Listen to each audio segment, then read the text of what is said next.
Thank you for tuning in for Pet Week on Capitol Hill. I'm Clodovita, your Pet Week host. And for those of you joining for the first time, Pet Week on Capitol Hill is a series of virtual programming about the importance of pet ownership in America. Throughout the week, we'll learn all about new research and data, impactful programs, and pet friendly policies that strengthen the human animal bond and improve well being for pets and the people that love and care for them. Pet Week is hosted by the Human Animal Bond Research Institute, HABRI, a nonprofit research and education organization that works to advance the vital role of the human animal bond in the health and well being of people, pets, cultures, and communities. I'd like to take a moment to thank all of our Pet Week on Capitol Hill sponsors who make this programming possible. Special thanks to this session sponsor, the American Pet Products Association, APA. APA is a leading trade association for the pet industry. Their mission is to build a connected and informed community with a passion for pets while serving the pet industry through services and programs designed to help its members prosper. Now, it is my pleasure to introduce our session speaker, Dr. America Paredes.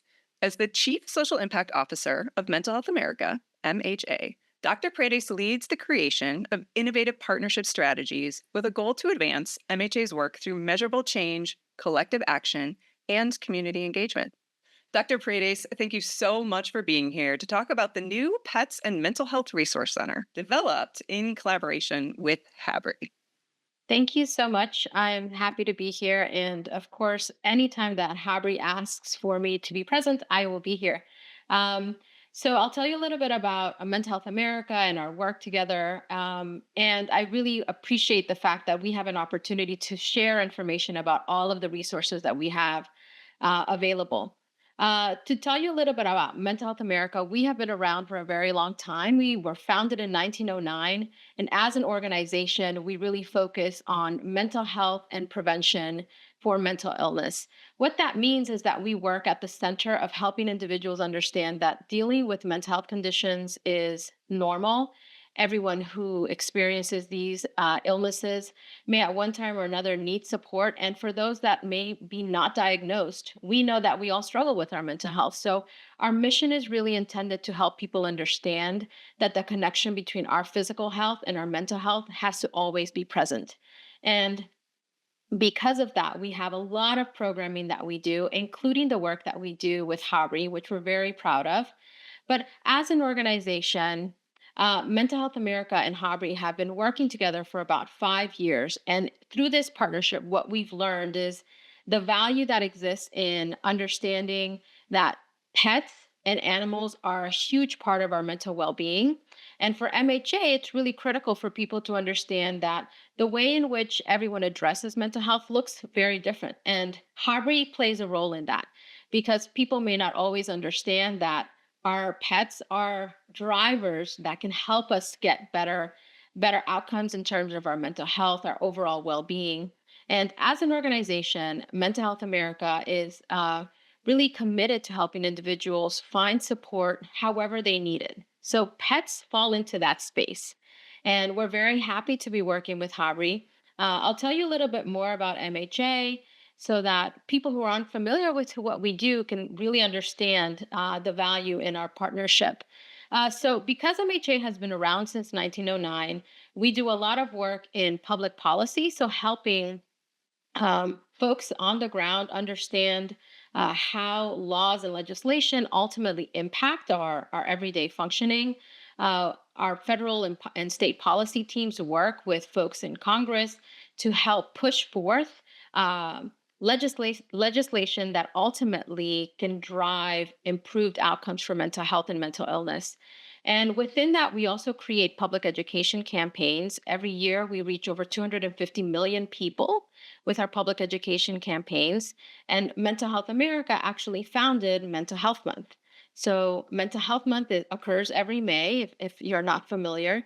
And it is a really great effort that is now something that has been adopted by folks nationwide and globally. So every May, we develop a campaign with the intention of helping individuals really understand how they can integrate mental health into their overall kind of functioning. If they haven't really thought about mental health, how do you do that? And part of that trickles down to the programs that we have developed, including our screening program, which enables individuals to take any one of 11 free mental health tests on our website at mhascreening.org. And this screening program was created with the intention to reduce barriers. We know that oftentimes people struggle in understanding what the experience is that they're having, if it aligns with something that may be more critical, like depression or anxiety. So, our screening program becomes a first step in helping individuals understand what they can do for their overall mental health. And so all of these programs, campaigns that we develop are provided for free to the public. We really believe that education should be free for everyone. So all of these resources are available for free 24/7 on our website. And that includes the newest resource that we are launching with HABRI, which is our Pets and Mental Health Resource Center. And I'm going to talk a little bit about what led us to the development of this resource center because we've been working at this for a long time. Back in 2023 and 2024, MHA and HABRI said, we really want to understand what's going on with our community of stakeholders and getting them to tell us about their experiences around mental health and pets. And so we did a research survey, which was a great success because we had over 4,000 people actually engage with the surveys and share their overall kind of thinking. And what that research helped us understand was that about 80% of pet owners reported that they had a positive impact on their overall health, which if you are a pet owner, you definitely can understand the value in that, right? Even if you're having a really unproductive day, you still have to take care of your pets, and that can lead you down a pathway of improved well-being. We also know that about 37% of folks reported that both physical and mental health had improved on their part. As a pet owner, I know that that is a critical piece of why I love my pets because they make me move. So I have to get out of the house. I have dogs, so I have to take them for walks. I have to get them the exercise that they need, and in turn, I'm also getting that exercise, right? And we also learned ultimately that what people were really trying to establish in their well-being was maybe they didn't know that they pets really had a role in their mental health. We had some folks that told us we're not pet owners, but we're interested in learning about that. So what we also ended up being able to show in our research was that it was really hard for people to find reliable information about pets and mental health. You can go online and do a lot of searching, but your results may not always find what you need. And so about 43% of people told us, "Hey, it's really hard to find info." Another 79% of people told us that they were interested in understanding how pets and animal assisted interventions can improve their mental health. So that includes everything from maybe a therapist having a therapy animal in their practice that you can then engage with, using that as a mechanism for well-being as well, and then moving in a direction as well of really understanding if I want to get into a space of having an emotional support animal, a service animal. There's a lot of questions that get involved in there. And so about 83% of people told us that they were interested in that. And these were non-pet owners, right? People that are just thinking, maybe I could have a pet. I don't know what that would mean for my life. And so we took all of this insight and really moved in a direction of saying, what could we create that would help really get information in front of people that when they're asking themselves these questions, they can find one place to find all the answers. And so what we did was we created the Pets and Mental Health Resource Center.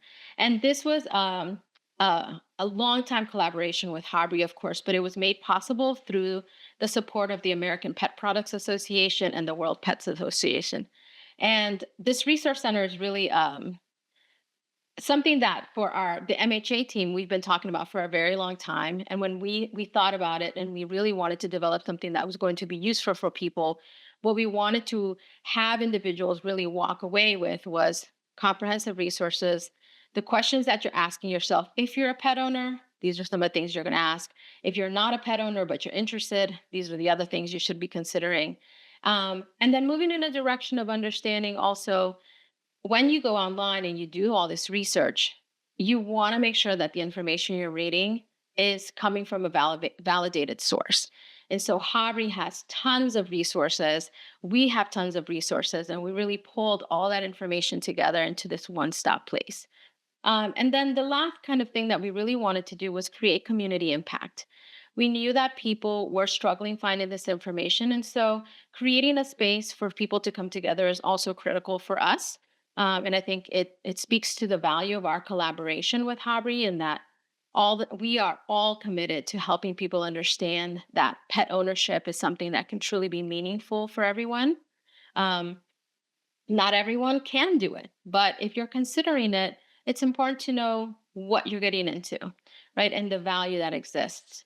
And so some of the things that we are including in the resource center are quick stats and benefits of pets, understanding, why should I have a pet? Does it really do anything for my mental health? And there's a lot of research that shows that it does. We know it, not just from a personal experience. We have the research that backs it up, and then we have content for folks that are considering becoming a pet owner. What are the questions that you should be asking yourself before you engage? Because having a pet is a big responsibility.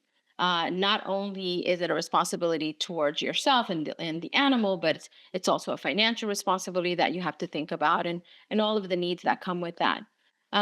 We are then created a section around animal support. So information about emotional support animals, therapy assisted interventions. So, for mental health professionals that are also leaning into the space, which many more are, we want them to also find information on this hub to be able to reference and say, what if I want to create in my practice an opportunity to have my therapy animal with me? And there's a lot of research, again, that really validates that as a really true mechanism for well-being. And then for pet owners, we have a lot of content, making sure what they're doing for their pets, making sure that they're healthy, things to consider, and then information also for special populations. So for individuals maybe that are identified as veterans, we have some information. Um, and we're going to keep adding to this, right? This is the first launch of this resource is just the first step in a very long process. And we're going to have blogs and webinars, and ultimately we have a lot of community resources, because we know that we are not the only ones that are doing this work. Now, we at Mental Health America are not, we're not in any way having pets do any of the work, right? But we know that there are so many community partners out there that are in the field doing this work, mental health professionals that are really attuned to all of this. And so we want to create a space also for people to be able to see what others are doing. So we're really excited about the hub. We have a lot to look forward to. We're going to continue to add. Like I mentioned, and ultimately, we'll also have some webinars later this year, so that we can learn about different topics that are tied to pets and mental health, and we'll keep building as the ship moves on.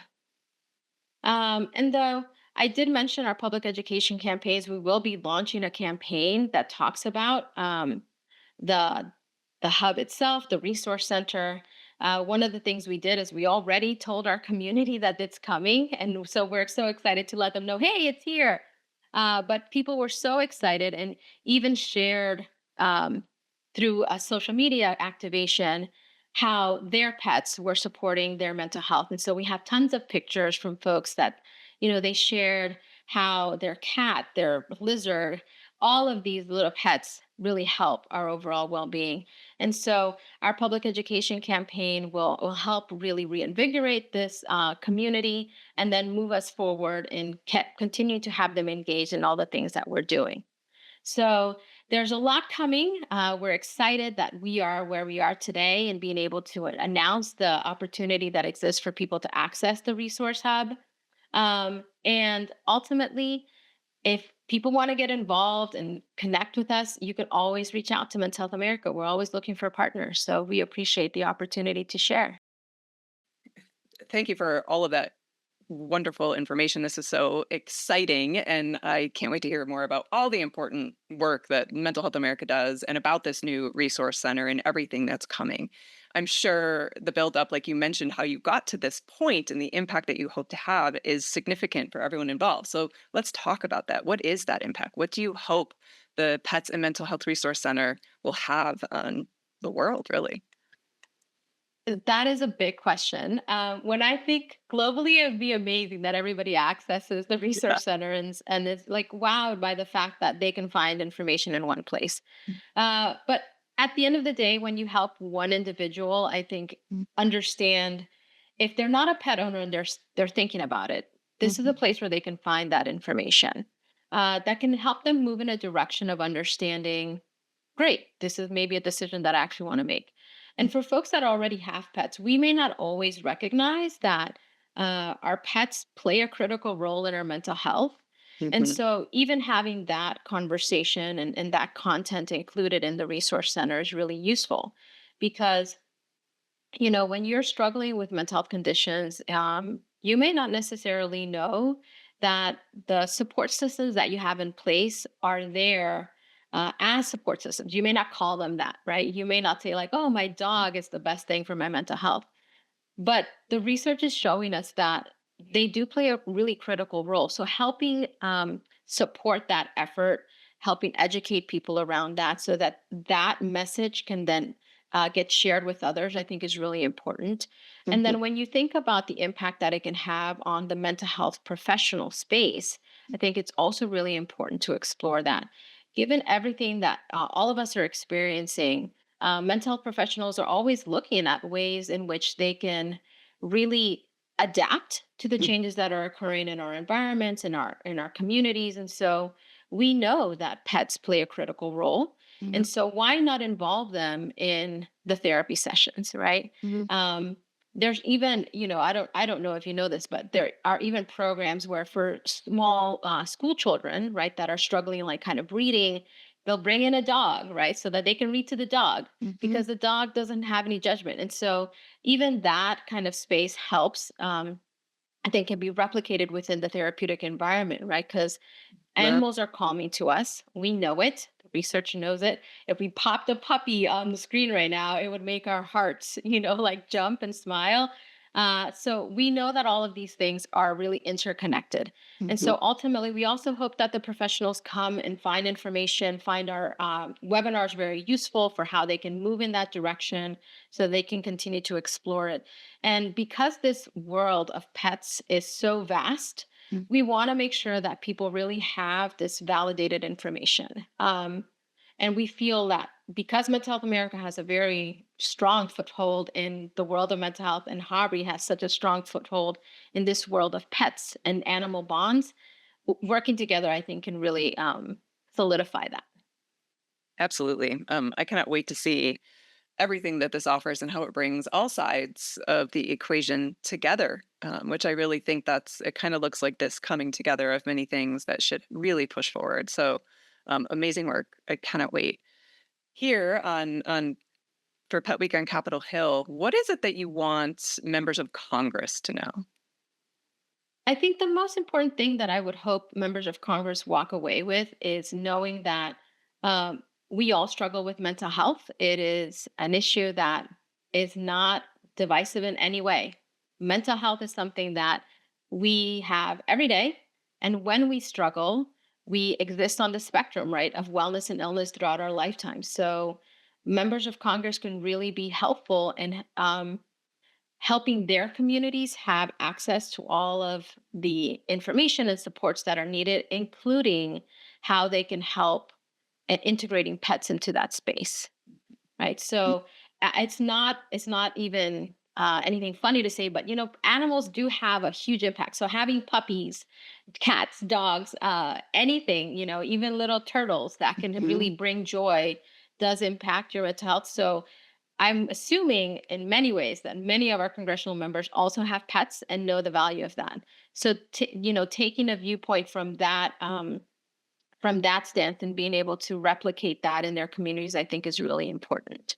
Yeah, absolutely. And I'm sure. Can you imagine what it would look like if they actually had like a bring your pet to work day?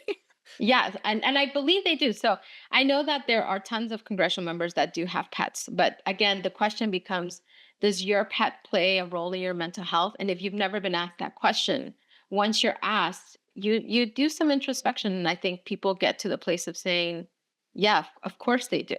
Mhm. Yeah. I mean, even just when you were sharing your presentation, I thought about my dog who I got up early this morning to go walk to make sure we got that in right Right, before we right. started. So, absolutely, I think reflection for everybody is a big part of it. And so for all of those people who are just interested in Mental Health America and the Pets and Mental Health Resource Center, where you kind of touched on it, but like how do they learn more? Where can they go? How do we get in touch with you and learn everything they are hoping to learn? Yeah, actually, people can access the Pets and Mental Health Resource Hub at mhanational.org/pets. So it's very easy for folks to access. We will share on our website, on our social media, and HABRI will be doing the same. And if for some reason you are interested in joining with us, you can always reach out to either myself or the folks from the HABRI team. Um, there are opportunities for folks to have their resources also included Mm. because, like I said, we don't know all the things. So if there's something that we would, find very valuable, we can explore it and see if it can be included in the hub. So appreciate people accessing it. Mm. Visit the /pets on MHA National, and reach out. Wonderful. And I love that. I love that even with the partnership here and all you're trying to do, you're also looking to continue to collaborate and really just raise the message more. So that's fabulous. Definitely. Is there anything else? We've covered many things, and I'm sure there are so many more things we could talk about. But in relation to everything we've discussed here today that you've shared, what else would you like to share with everyone watching? I think the last thing I would share is that if you're struggling, I know it takes a lot for people to seek out support, but know that there are people out there that are committed to doing everything they can to help you along your journey. So, MHA, Mental Health America, is really committed to that. And with that, we bring HABRI along, right, in that collaboration and really thinking through how we can work together to meet the needs of all people. So if you are struggling, the Pets and Mental Health Resources Center is one stop.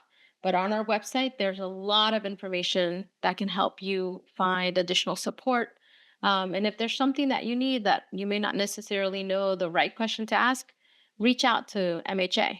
We'll help you along that journey. Wonderful. Thank you so much, America, for your time today and your dedication to promoting mental health, well being, and condition prevention, and to elevating the role of the human animal bond for mental health. Thank you. And I want to thank our sponsor, APA. Pet Week is made possible through the generosity of our sponsors who are dedicated to sharing information about the importance of pets and the human animal bond for people and communities across America. Please join us for more sessions this week by visiting petnight.com or HABRI's Facebook page. And on behalf of HABRI and all of our sponsors, thank you for watching, and we'll see you next time.